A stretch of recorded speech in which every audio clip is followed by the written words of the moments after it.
winning answers everything, Oh, right? true. So you think because look, I remember, man, I remember years ago you moping around the house and just being frustrated with, but then I remember also this past weekend with you sprinting up the steps in celebration. But, the loyalty factor of being true when there is no evidence. You and your uncles out there tailgating when you're losing. You know what I mean? Like you're losing, and you're probably gonna lose the next game, but everyone's amped just for the possibility of winning. There's a lot of faith in that. There's a lot of messages on faith about staying true in the losing season because now you get to celebrate it.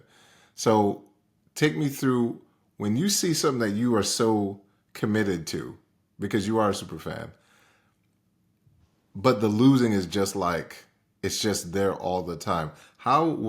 What kept you where you were mentally with that level of support when there was just no evidence for it?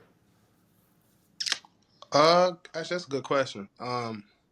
I think it comes down to a commitment. Sometimes it could be consciously, sometimes it could be unconsciously, nonetheless, but a commitment to something. So if you're committed to something, you tend to not sway, right? Where the variables don't change as much because you're committed to the team, the person, whatever it is.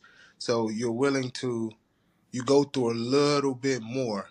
Whereas though someone who's typically not, the first sign of adversity or losing or something like that, that person's gone. That's how you'll see somebody who, my grandfather like this. His team has won a championship every year since 1991.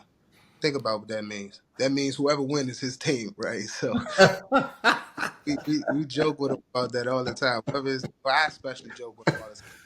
Week to week, I ask him who he rooting for because you don't Yeah, know. yeah, yeah. Pittsburgh fan, Chiefs, I don't know what's going on. Uh, so you just, I don't know, you're committed to it. You're committed to something. In this case, it's football, it's a team.